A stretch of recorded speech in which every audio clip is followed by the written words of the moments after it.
For the past 30 years, the Honda Odyssey has been one of the top minivans in America if you guys are looking for a family car that can literally haul people and stuff quite comfortably. Now, the Odyssey at one point was literally one of the most wanted minivans in North America. This was back in the early 2000 era when the second generation van first came out. Now, of course, over the years, the minivan segment has changed drastically, shrinking down to just 4 key offerings, the Odyssey being the second best-selling van in North America. Now, for 2025, instead of a full redesign, Honda has decided to give the latest Odyssey another refresh. As you can see, it gets new styling in the front and the rear, updated wheel designs, a reshuffling of the trims, and on the inside, a brand new interior with new infotainment system taken from some of Honda's latest vehicles. So as you can see this week, we are testing out this fully loaded Odyssey Elite trim level in this new color called Smoke Blue Pearl. And the big question I want answered, if you guys are looking for the ultimate family vehicle, has Honda made enough changes to the Odyssey to keep this model fresh? Stay tuned to find out.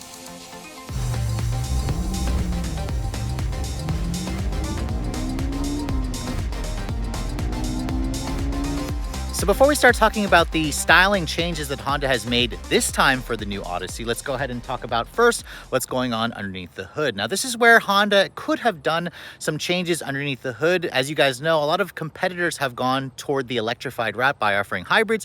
However, Honda just continues to offer one powertrain, the company's tried and true naturally aspirated V6. Now, if you guys know Honda products, you'll know this engine quite well. It's been on the market for literally 2 to 3 decades. Even it's essentially an updated version of the signature 3.5 liter naturally aspirated V6 that they first introduced back in the 1999 Honda Odyssey. Of course, it's gotten some updates over the years. This 3.5 liter gasoline direct injection single overhead cam VTEC V6, that's right, this engine still offers VTEC, is basically hooked up to a 10-speed automatic transmission. That is a Honda design transmission, and the power output figures haven't changed. It still makes 280 horsepower, which is actually a pretty good amount, and 262 pound-feet of torque. That torque figure is on the low end, and because it's a naturally aspirated V6, you do have to rev the engine quite authoritatively to actually get this vehicle to accelerate with authority.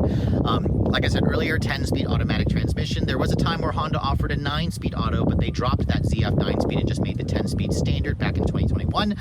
Front-wheel drive is your only drivetrain configuration on the Odyssey. Honda sadly doesn't offer all-wheel drive or a hybrid powertrain. Fuel economy is rated at 19 in the city and 28 on the highway. That's on regular gas. This has just shy of a 20-gallon fuel tank. You're looking at around 400 miles of range on a full tank. Now, Honda doesn't quote a 0 to 60 time. I've actually never tested a 0 to 60 time on the Odyssey. We'll try it out when we get this vehicle out on the road. It has a top speed of around 111 miles an hour.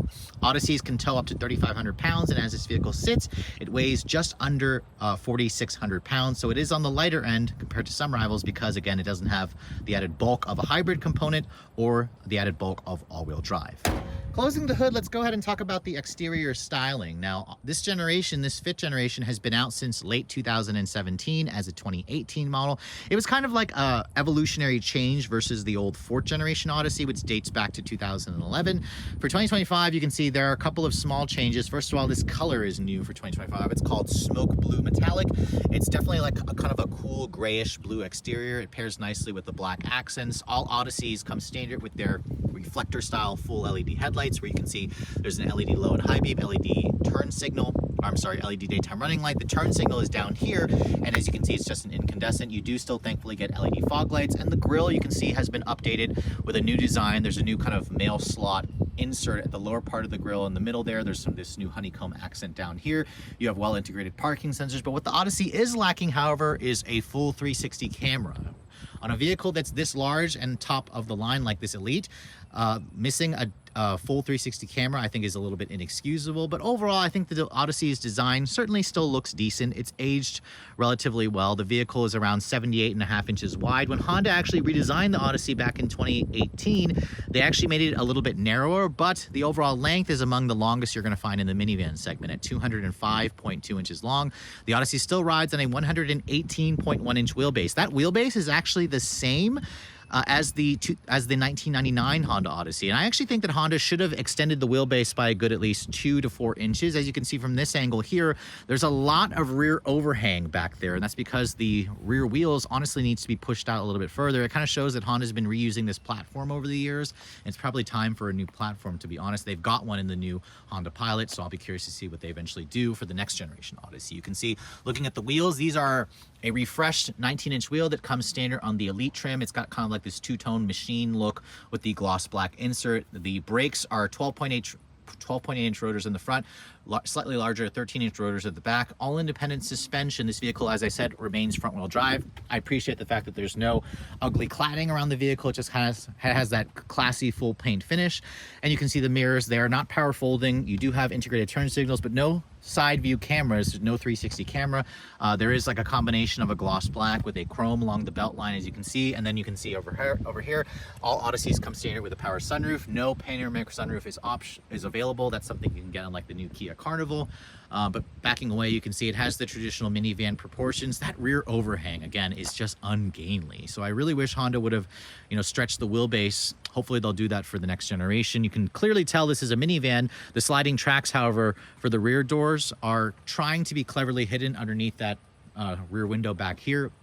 It also kind of creates that floating roof design. And then looking at the back, you can see the taillights have a slightly updated look to them. They're a little bit smoked out. You have a slightly subtle rear spoiler at the top here with a third brake light. You have an integrated, or not really integrated, you have a rear window wiper back here. I like the black bar that connects the two taillights together. The taillights, as you can see, are an LED combination. So the taillight assembly is LED, however, the turn signal, the brake lights, and the reverse lights are incandescent. Only the taillight assembly here, when the headlights are on, is actually an LED. Honda also is quick to point out that that reflector marker here on the rear bumper is new, is actually pulled directly from the second generation Acura NSX, which is no longer in production. So I guess you can brag to your friends and say, hey, my Honda Odyssey shares a reflector lighting with an Acura NSX, which is their Halo supercar, which I think is kind of silly to say, but you can see badging back here, Odyssey, and then there's an Elite badge. I feel like Honda does offer like a blackout badge package from the dealer if you guys want that. As you can see here, no visible exhaust tips. There are some nicely integrated parking sensors along with your rear camera. No digital camera review mirror as well. Now looking at the cargo area, there is a foot activated hands-free power liftgate, which is a nice feature. And then this is a minivan. You do have tons of cargo space thanks to that magic seat that flips into the floor. As you can see here with the seats, all the seats up, you have a generous 33 cubic feet of storage space back here. You can see there's a nice deep well here that allows the seat to actually fit back here. There was a time where Honda offered a vacuum in the 4th generation, but that's no longer the case. Instead, you just have some nice storage over here. And if you want to pull these seats down, you can see Honda makes it so simple. You basically just pull on this strap and the seat, you can tilt it back like this, or you can also keep holding it to basically allow it to fold flat into the floor. When you fold down the 3rd row seat, you get a maximum of 86 cubic feet of space, which is incredibly generous. If you want to take out the 2nd row seats, Honda basically allows you to take out the middle seat and take out both of those outboard seats. The middle seat weighs around 40 pounds. The outboard seats weigh around 70 pounds each. Honda says when you take out everything, you have a maximum cargo of around 148 cubic feet of space. 148 cubic feet is definitely among the best you're going to find. It's more, obviously, than a Toyota Sienna, on par with the Chrysler Pacifica and the Kia Carnival, but just remember you do have to take those seats out to get the maximum cargo. But this is one of the reasons why minivans are so popular with a lot of families, is their generous amounts of cargo and people space. So moving on to the interior of this 2025 Honda Odyssey. Obviously, the changes are pretty small for 2025, but what about the inside? Let's go ahead and take a look. But before we do that, let me show you guys the key fob. You can see this is the current intelligent access key that is standard on every Honda Odyssey, even the base EXL trim. You can see it has a lot of buttons here. There's unlock, lock. You can open up each of the power sliding doors, remote start, the power liftgate, and a panic function. The key itself is a nice size. It feels good in your hands. I like the fact that it doesn't feel too bulky when you have it in your pocket or in your bag. Now, as you can see, approaching the door handles there, the traditional pull-style door handles, this vehicle also offers their auto walk-away lock feature, which you can turn on and off. Basically, the vehicle is locked right now. If I touch the back of the door handle, that unlocks the door. You can hear it beeps for you. No power folding mirrors, but once you open up the door, you can see my particular test car has a really nice color combination. This is the gray perforated leather interior. So you can see the Elite trim is the only one that gives you the two-tone look for the leather. Honda basically offers gray, black, and a brown leather interior. The brown is only available if you guys go for the white exterior color. I love the contrast piping. The perforations are because this vehicle is the only trim to offer ventilated seats, and you also have some contrast stitching. These seats look a little bit dated in their design, but they are pretty comfortable, nicely padded. You have a 12-way power driver's seat over here along with two-person memory, which is nice. The two-tone theme kind of carries over onto the door panel where you have a soft touch injection molded plastic, some piano black plastic trim here, and for the door handles, it's nice and padded over here. I like also the additional storage that Honda gives you in the lower and upper portions of the door panel. You have one touch up down for all the windows, and as you can see, I lied, you actually do have power folding mirrors. You can actually push a button there, but for some reason my test car is not actually folding the mirrors when I lock the doors, which you can go into the screen to adjust that setting. Now, getting inside, the Odyssey has a really easy step in height. I think the ground clearance is around 6.5 inches. When I get in and shut the door, you can hear the door has a solid sounding thunk, even though this is built off of a pretty old platform. Now, starting the vehicle up, you can see start stop button is right here where it's nicely visible from the driver's seat. And you can see when I start the vehicle up, the gauges do a nice sweep, and these instrument panel gauges are new this year. So this is basically the 7-inch half digital, half analog instrument cluster, which they do offer in vehicles like the CR-V, Civic on the lower trims. Honda still does not offer their fully digital 10.3-inch display in the Odyssey. The steering wheel is also carryover.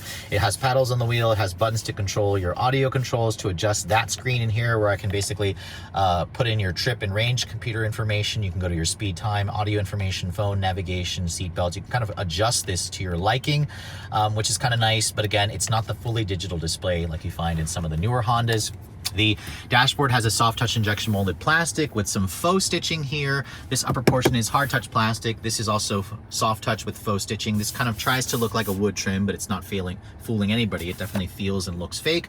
More piano black plastic trim. And then the basic design of the dash hasn't really changed. What did change, however, in addition to this, is the new infotainment system. So as you can see, it sits up a little bit more upright as like a tablet. You have the brand new software here where you have a volume knob, a tuning button, you have your home and back button here, and then you can see my phone is connected via wireless Apple CarPlay and Android Auto.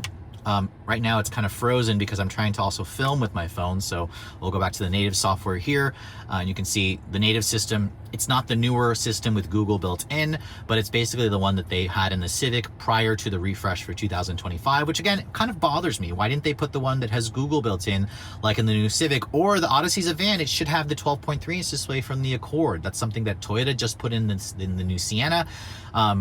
The Chrysler Pacifica has a 10.25-inch display, so this is definitely on the small side. The Kia Carnival also has dual 12.3-inch display, so Honda is still behind the times in the infotainment tech. Even though this has been updated this year, it's not updated quite enough. Now, when I put the vehicle into reverse, you can see there's a button here to put it in reverse. There's your backup camera, which offers 3 different views. No 360 camera, however. It does have trajectory. It has cross-traffic alert and braking, along with the parking sensors. So the camera quality and resolution isn't anything great. It's pretty average at best, but I like the fact that Honda still gives you tons of buttons. So you can see there's tri-zone automatic climate control. You have your 10-speed automatic transmission selector here. You have your heated and cooled seats, which is also a wonderful touch. You have some drive mode selectors here. There's a snow and eco mode. There's a sport mode here in the transmission.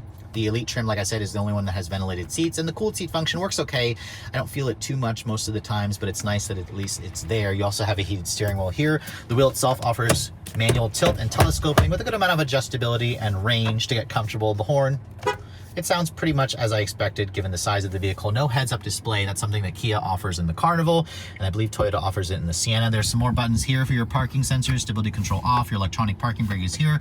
You can turn on and off that door switch control to operate the power sliding doors back there. And then down here you can see there's 2 USB-C charging ports, an actual power outlet, a 12 volt there, more additional storage over here, which is nice. Open that up, you can see there's an additional storage compartment that's hidden, which is nice, and you have your wireless phone charging pad here, cup holders, and then you open it up, you can see a pretty decent storage area. What Honda doesn't offer, however, is a vacuum or a built-in refrigerator. You can certainly find that in some of the Odyssey's competitors. The seats, like I mentioned earlier, they are pretty comfortable and supportive. Not much in terms of bolstering, but I like the fact that you have this adjustable armrest here. that you can adjust independently of the actual, seat, which is great. The two-tone is exclusive to the Elite trim level. And then this trim also comes with an 11 speaker, like 550 watt premium audio system, which sounds okay. I wish Honda would offer their Bose system like in the new Civic and CR-V, but it's annoyingly absent here in the Odyssey. Open the glove box here, you can see it's damped but not lined with felt. It's a bin style. It offers a good amount of storage. You have an auto dimming rearview mirror with a somewhat frameless design, but no digital camera rearview mirror. You have incandescent lights for the map lighting, and then you can see here just a standard sunroof that also opens up to vent air or tilt, which is nice, but again, no pano roof is available on the Odyssey. So overall, the interior is still pretty well put together. It's comfortable, it has good visibility. The tech is certainly average at best. It's slightly behind, to be honest, but at least you have, other great features to kind of deter away from the lack of tech. So just keep that in mind if you guys want the biggest screens or some of the more luxury oriented features. You may want to check out some of the Odyssey's competitors. Now moving into the second and the third row, this is a reason why you guys bought a minivan, is because it just offers so much space for passengers, especially taller friends. If you guys need to put people back here, you can see the Odyssey is one of the few vans that actually comes standard with 8 passenger seating capacity. And that's because this center seat here, just like in the Honda Pilot, for example, is standard, where you can basically fold it down to create captain chairs, or you can also remove that seat entirely and you can adjust these seats to basically slide them inward to kind of create, separate captain chairs, or you could push them back together to create the bench. I love the fact that Honda offers that versatility, which is kind of a great selling factor if you guys can't decide between having captain's chairs or having a bench. Now getting back here, you can see the power sliding doors are standard. Once I crawl myself back here, you can see there's a ton of space. Let me go ahead and shut the door before another bug flies in here. You can see the sliding doors, they are a little bit slow to close, but once you're back here, you can see this is pretty much where I have the seat to drive. Honda says you have just under 41 inches of legroom back here. 41 inches is a ton. You can see you can slide the seat forward and back to basically adjust the space to give you more space or less space in the third row. This area down here has a completely flat floor, which is nice. The seats themselves, there's actually separate armrests in the actual captain's chair area. So this is where Honda actually does give you true captain's chairs if you want to take this middle seat out, which is a nice touch. There's also these manual retractable sunshades in the second and the third row. The material quality back here is completely hard touch plastic. There's even that fake stitch here, but it's nice because this is durable for those of you who have kids. So Honda was kind of thinking of that detail. I love the fact that this window still slides, it rolls down entirely, not all the way, but Honda's been doing that since the third generation Odyssey back in the mid 2000 era. You can see there's good storage over here, which is nice. You have cup holders right here, and then there's 2 more USB-C charging ports. And then in here, there was wireless headphones, and that's because Honda just recently updated this system here. So this is their Fire TV built in. It's a 12.8-inch rear seat entertainment package. I couldn't get the Fire TV to actually work while I had this vehicle, but it basically allows for full streaming services once you have it actually functioning and whatnot. This is a good reason to choose the rear seat entertainment package if you guys want that feature, although it's only 1 screen. Some competitors have gone to basically 2 screens built into the headrest. It's going to be standard equipment on the Elite trim and I believe the Touring trim. I personally would probably skip it, but as you can see, there's also our camera right here because this vehicle does have the cabin watch feature and the cabin talk feature, so you can access it from that screen here, and you basically can watch your kids while they're sleeping back here, or keep an eye on them if they're going to start, fussing with their siblings and whatnot. Now you can see here, if I pull this little lever, that basically, actually it's hard to do that with one hand. You basically pull this right here and you can fold this seat down to kind of create a little table here with more cup holders, a little bit of storage here. You can basically pull on this strap. All right, I'm sorry, it's going to be this strap over here, I believe, and that will allow you to take the center seat out, and you can basically slide these seats inward to kind of create a little bit more versatility, or create a nice passage to get into the third row area. Your rear seat climate controls are located here on the ceiling. You can see there's just incandescent lighting there above you in the ceiling, which isn't great, but that feature is kind of nice how they placed it up high over there. You also have your vents, which are located right here in the pillars. Surprisingly not in the ceiling. They're going to be located in the pillars as well in the rear. In terms of the headroom space, you can see there's a pretty good generous amount of headroom. I have a solid maybe 3 inches of additional headroom space, so the fact that this doesn't have a panoramic sunroof back here is kind of good for keeping it really spacious for taller folks. Now getting into the third row area, it's pretty easy to do as well.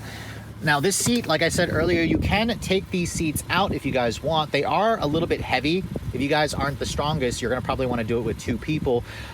With 1 person, this is again a 70-pound outboard seat. That's 40 pounds, so kind of keep that in mind. Getting into the 3rd row, you basically pull on this little lever right here that allows the seat to cantilever forward and slide out of the way. And the 3rd row, as you can see, I like the fact that Honda carried over the two-tone look. That's something that Toyota doesn't do in the Sienna. Once I get back here, let's go ahead and scooch over to this side. Honda says, push that headrest up right here. You can see the vehicle is wide enough to accommodate 3 people across, and that's one of the reasons why I like the Odyssey, is it can accommodate up to 8 even on this top trim. You can see with the seat all the way back, Honda basically says you have around 38 inches of legroom back here. 38 inches is actually pretty good. You can obviously slide this seat forward a little bit to give 3rd row passengers even more space. You do have 3rd row USB charging ports. There's 2 on this side, there's 1 on that side, along with the outlet to basically access the rear seat entertainment system.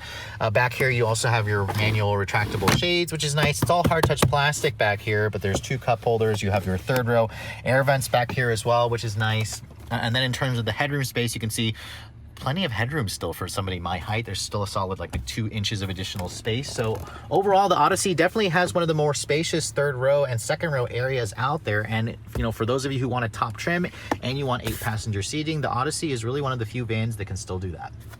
So it's hard to believe that it's been about 4 years since I had a chance to spend a full week and review the current generation Honda Odyssey for you guys. Remember, this 5th generation came out back in 2017 as a 2018 model. So technically the Odyssey is due for a redesign. So I'm actually kind of surprised that Honda just decided to do another refresh on the car. This is the 2nd refresh. As you guys know, the first refresh was in 2021. That was the last time that I actually tested an Odyssey. So clearly Honda doesn't really keep these in the press fleet too often, but this model that we're driving is the fully loaded Elite in the new smoke blue exterior color with this kind of gray perforated 2-tone leather. It has the same powertrain that is essentially unchanged. It's the company's older 3.5 liter single overhead cam direct injection VTEC naturally aspirated V6. The Odyssey is one of the few that still offers a V6 out there, hooked up to the company's 10-speed automatic that is their own design transmission. This vehicle remains front-wheel drive only.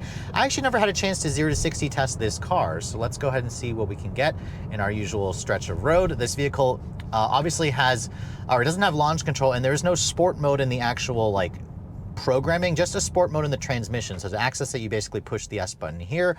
You put it into the sport mode there, and then just put your foot down. Remember, it's, you know, an automatic, a 10-speed auto. Front wheel drive, having trouble putting the power down. That's how it usually works. 6.76 seconds there. So 6.8 seconds. That's actually a little bit faster, or a lot faster than I thought it was going to be. Obviously, minivans aren't designed to, go drag racing, but this is definitely a lot quicker than the last Kia Carnival Hybrid and the Toyota Sienna Hybrid that I tested. And because it's that older V6, it has that trademark VTEC crossover noise along with all the tires screeching, which is, again, kind of funny. I actually left the traction control on there because I knew that it's going to literally roast the front tires. So it's kind of comical that it does that, but it also kind of shows the problem of the Odyssey and the fact that Honda really should be offering this vehicle with all-wheel drive. It would be nice if Honda offered all-wheel drive, just to kind of help it put the power down. Let's try another run here. This time we won't brake torque it. It'll be also slightly uphill. Still spitting out those tires. Oh, but at over 5,000, you can hear the VTEC crossover noise. 7.17 seconds there, so that's with it more going slightly uphill. The 6.7, again, is actually pretty darn respectable, and it puts a smile on my face. I haven't driven a Honda with the older V6 in a while. The newer V6 in the Pilot just doesn't have the same character of this engine. I love this engine. Even though it's an older engine, it's single overhead cams, that VTEC crossover noise is just trademark, classic Honda. That's fantastic. The 10-speed auto is also one of the best transmissions out there. Honda has really tuned this transmission to kind of give you the right gear to be incredibly responsive. I basically put my foot down. You can see it's quick to drop down a gear or two and just puts the engine back into the meat of the power band. You do have to rev this engine out. That's the one thing about the Odyssey's V6 is it doesn't make much low-end torque, 262 pound-feet, and you have to push the engine past like 4,000 RPM to actually get that power. But thankfully, it's got a transmission that is responsive, and it also is an engine that likes to rev. Honda also surprisingly gives you paddle shifters. Not very many minivans offer paddle shifters. There is a little bit of torque steer I actually felt there, which is kind of hilarious to feel in a minivan. But, you know, the Odyssey's always been the sportier driving van, and it definitely is still very much the case. I mean, the steering in this vehicle is light, numb, and devoid of feel, but the suspension surprisingly provides a good amount of engagement to it. The van is a 4,500 pound vehicle, but it actually hides its weight pretty well. The steering wheel itself, however, I don't like the way it feels. It feels like it's for a non-enthusiastic vehicle just because of how thin rim it is and how it feels a little bit large. Again, you're constantly spinning out the tires in this car because it has so much horsepower. I mean, 280 horsepower is a healthy amount. And the Honda would really do well if they put all-wheel drive in this vehicle or offered it with a hybrid powertrain. A hybrid powertrain, I think, is something that a lot of Odyssey buyers would really appreciate just because the Sienna hybrid does well, the Pacifica has a plug-in hybrid, and then, of course, there's the new Kia Carnival hybrid. I'm hoping to get a hold of the Carnival hybrid and the new Sienna for a full week when I can retest the 0 to 60 time, because I think that it could actually do better versus what I initially tested the vehicle at. Let's try one more run here. Spinning out tires. Woo-hoo-hoo! Listen to that sound. That's fantastic. 6.72 seconds there. So pretty consistent run. Again, there's no brake torquing it. There's no launch control. Just put your foot down in sport mode. It'll basically just give you all the power, and it redlines. It shifts at literally almost 7,000 RPM. That's awesome for a minivan. I absolutely love this powertrain. Even though she's old, it puts the power down nicely.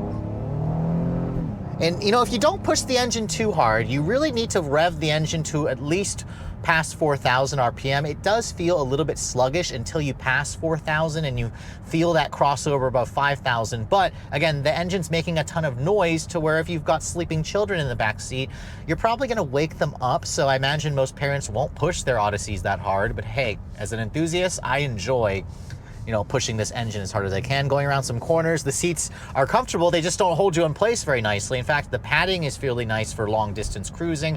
I also like where the head restraint is positioned. The seats feel really plush.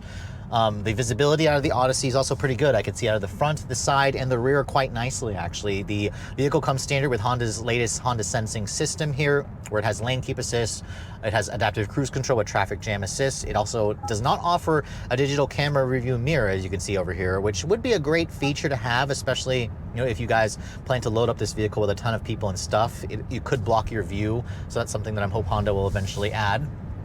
And the ride quality in this van on 19-inch wheels is comfortable. So as a daily driver, the Odyssey excels, and it can surprisingly hold its own when you find, you know, a decently twisty back road. Just keep in mind, it's a minivan still. You're piloting around a vehicle that can hold a lot of people, so you don't want to necessarily make your passengers sick. Now, in terms of fuel efficiency, in my week's worth of testing, this vehicle is rated at 19 in the city and 28 on the highway. I was averaging around 18 mpg and mostly around town driving. On the highway, however, I did manage to do around 27 mpg. So pretty good efficiency on the highway. With that nearly 20-gallon fuel tank, you should be able to do around 400 miles of range. I was doing around 350 in my actual testing. So again, not the best fuel economy when you can buy a Toyota Sienna that can easily do 500 to 600 miles of range. Same thing with the upcoming Kia Carnival that can also theoretically do around 600 miles of range, but still 400 miles, 350 in real world testing is not bad. So it just kind of shows that the Odyssey could be so much better if Honda would just develop a hybrid powertrain for this vehicle, add it with all-wheel drive. It would make it even more enticing. I mean, this is the second best-selling minivan on the market. And in terms of driving dynamics, it's still really good to drive. It's still easy to drive. It's still comfortable. It's good on road trips. It has plenty of power. It's among the quickest accelerating vans that I've tested 0 to 60 wise, which is absolutely phenomenal. But really, you know, even though the Odyssey is getting old, the current generation, aside from, you know, the infotainment system, which they did update this year, it should be a 12.3-inch display. Same thing with the instrument panel, which got updated. It should be a fully digital display. This is definitely still worth a look if you guys are looking for more of that traditional, you know, driving dynamic feel and that traditional powertrain in your, basically your family hauler. So with just under 75,000 units sold in America in 2023, the Odyssey, like I said before, was actually the second best-selling minivan here in the States, right behind the Chrysler Pacifica, which Chrysler did around 120,000 units.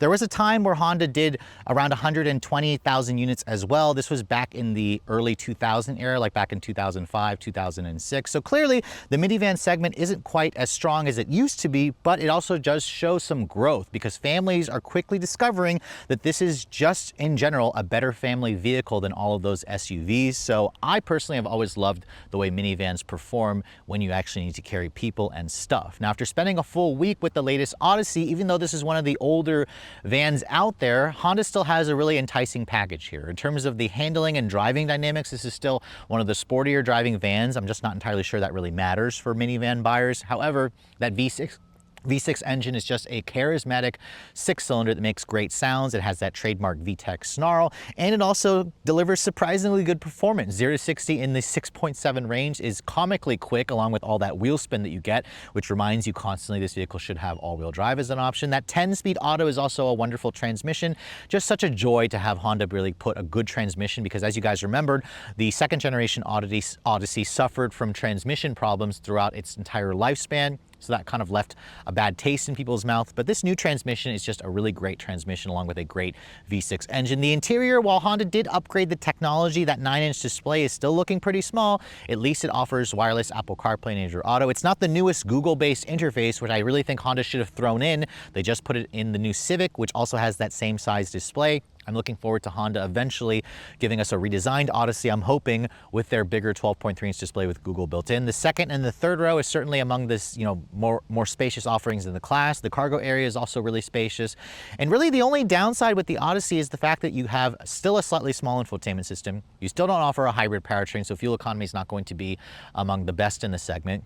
And you can't get all-wheel drive. So if you need those features, obviously Toyota will happily sell you a Toyota Sienna, which comes standard with all of that. I'm hoping to get a Sienna for a full week to test sometime very soon. But still, if you're looking for a more traditional minivan, this is still one of my best or top picks out there, especially if you don't need all-wheel drive, you don't care for a hybrid, you don't care for, all the biggest and latest great technology features. The Odyssey's price tag, however, has gotten pretty darn expensive over the years, and that's because Honda has done away with the base trim. So when this generation first came out, you could get like an LX Odyssey. There's also an EX Odyssey. For 2025, they've dropped the EX Odyssey as well. They dropped the LX Odyssey back in 2021, which did raise the price of this vehicle by a whopping $4,000, because a base EXL Odyssey now starts at $41,900. However, the EXL is pretty darn well equipped. That's how most people are going to buy an Odyssey anyways.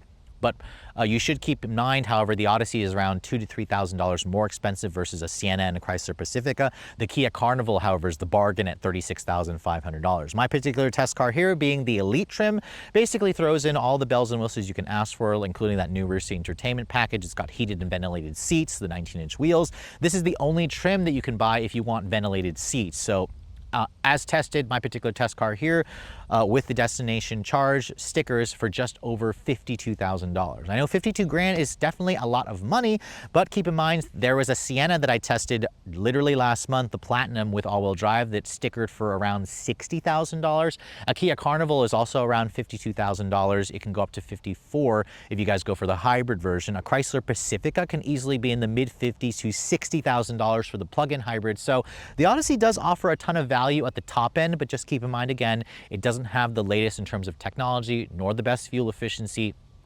and it also doesn't offer the all-weather grip like you're going to find from some competitors. So as long as you're okay with that, at the top end, this is certainly a value, but at the low end, this is where you can find competitors that are a little bit cheaper.